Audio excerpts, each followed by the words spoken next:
Okay, my name is Abby Day. My TEAC today is 2.8C.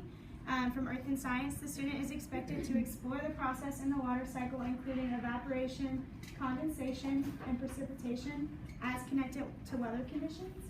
I'm doing second grade science on the water cycle. So today as we go, I want y'all to keep this question in the back of your mind. So how do clouds create rain? So throughout the whole lesson today, just keep that question in the back of your mind. So everybody has a cup of water at their table, and you're gonna fill it with shaving cream. So we're gonna pass the shaving cream along the rows, but basically take your cup of water and fill it up with shaving cream. So y'all can go ahead and do that.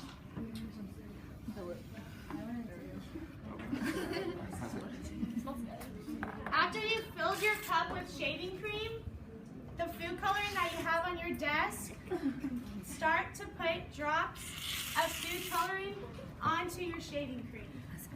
This is the glass cup, right? Yes, it's going to be the glass cup. Wait, what if we use a glass cleanse already?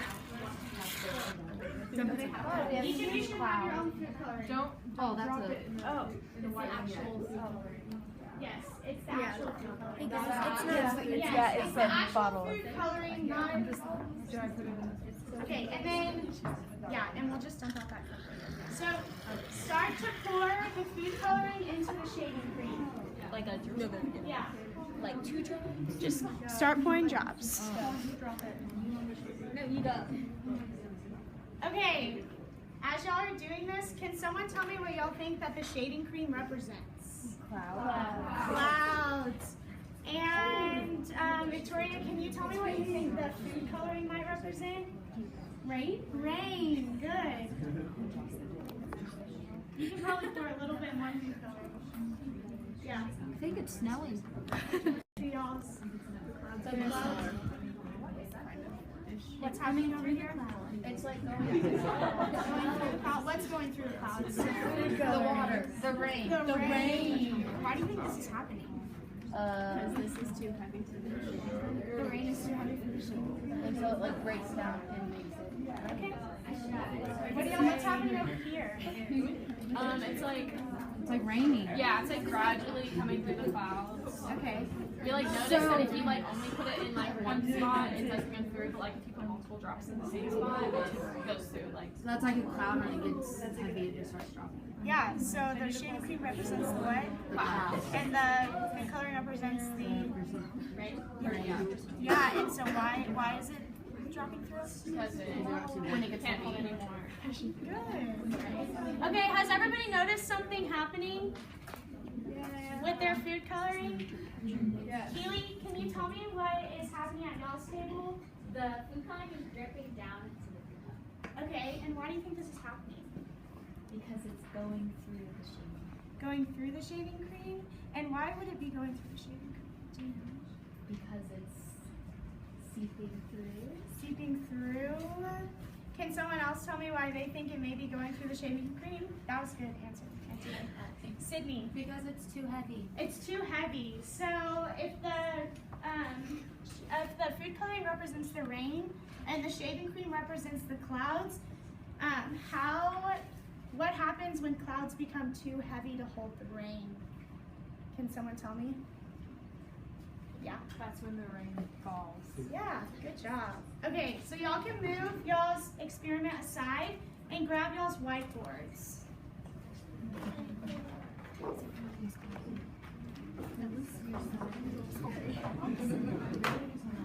Okay, can someone tell me Hadley, can you tell me what the water cycle is?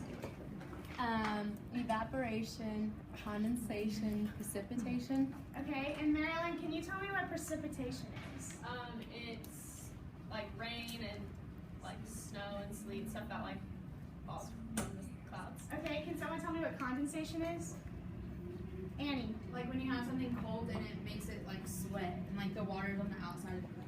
Okay, can someone tell me what evaporation is?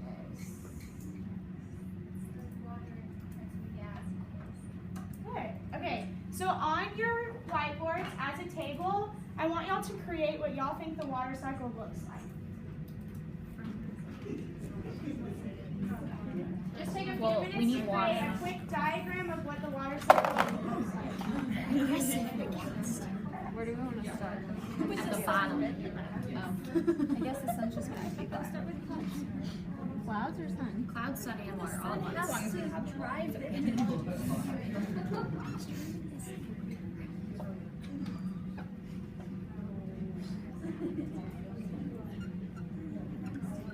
So what do we have going on right here? Clouds, sun, and Water. What's an important part of the diagram? Labels.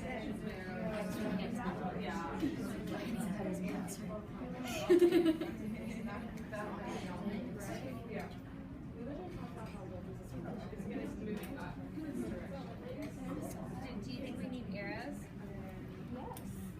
Good. You may need one. Okay, what do we have going on over here?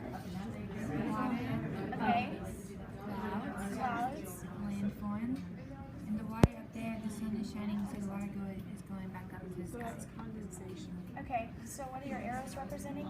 Evaporation and condensation. And Precipitation. Great, Morgan.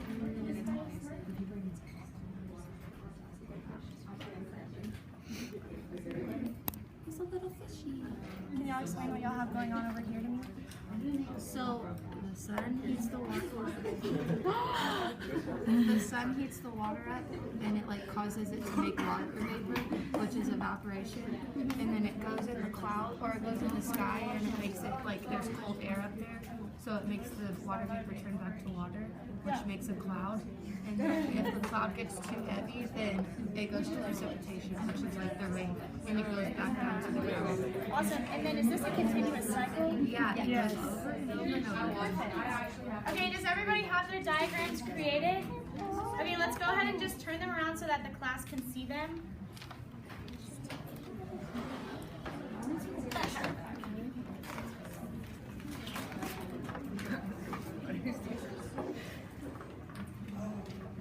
Can someone tell me something that they noticed that's similar between all the diagrams?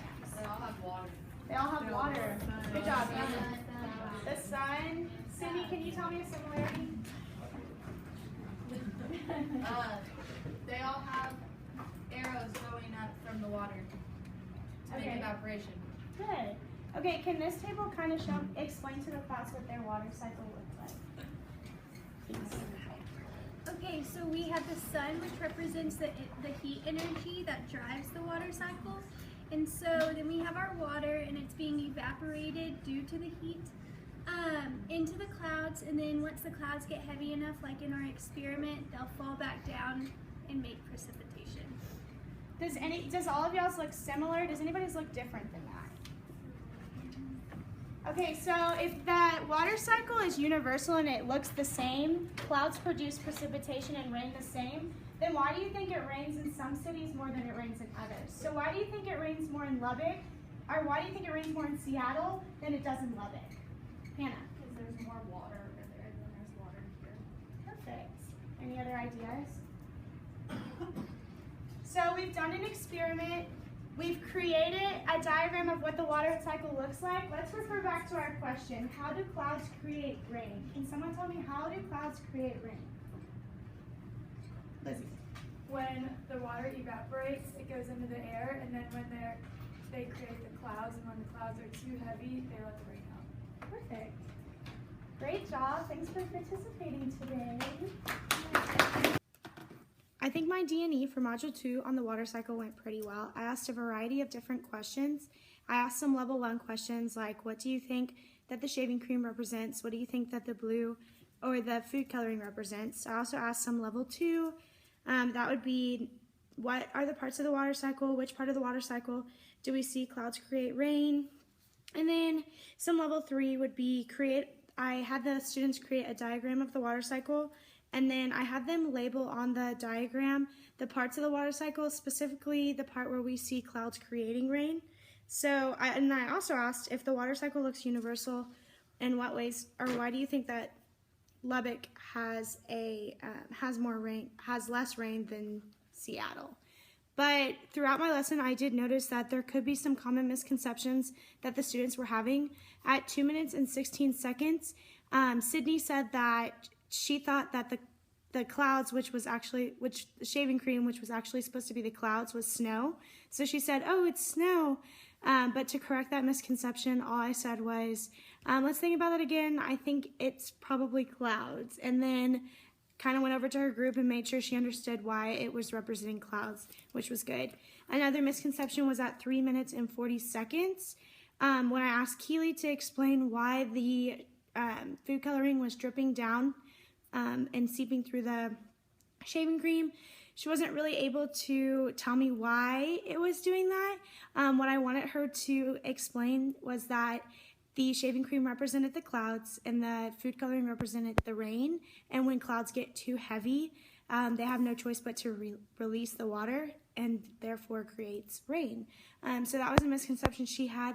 She wasn't quite able to explain to me why that was happening. So I asked another student for some help, and then that student was able to model the correct answer, which was good. But other misconceptions students may have, especially elementary school students, would be that they think that clouds just melt, but really it's when clouds get too heavy, they produce rain. Or that since hot air rises, that the air in the atmosphere up top by the clouds is hot, when in reality it's cold. So those are some misconceptions that we could have seen, and then some that we saw kind of during our lesson today. So overall, I'm pretty okay with my D&E for Module 2. I thought it went pretty well, but there was some misconceptions that had to be addressed. So thank you.